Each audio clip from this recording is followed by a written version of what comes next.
چشای من اینجا چه کلاسیه؟ تو دوست داری چه کلاسی باشه؟ والا به من که باشه کلاس رقص. ماشاءالله عزیزم تمپو.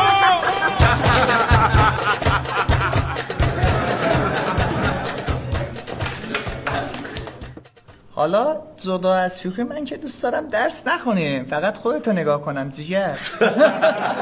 موزه 2 تا کوچه جلوتره، میتونی بری اونجا نگاه کنی. خب حالا خوبه خودت هم میدونی عتیقه ای بابا.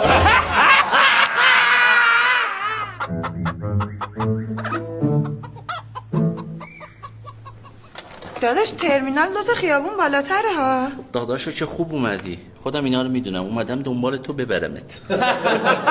کجا ببری؟ همونجا که ازش اومدی. از کجا اومدم؟ از پشت کوه. این که داداش خودمونه. تو هم با اون سیبیلات داداش مایی.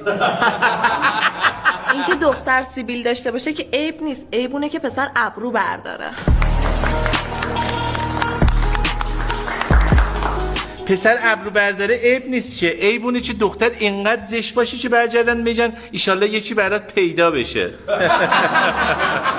بشین تا پیدا بشه. ببینم آقا شما میدونین فرقتون با گردو چیه؟ چیه؟ گردو مغز داره ولی شما نداری. مرسی. میدونی فرق شما با برق چیه؟ چیه؟ برق همه رو میگیره ولی شما رو کسی نمیگیره.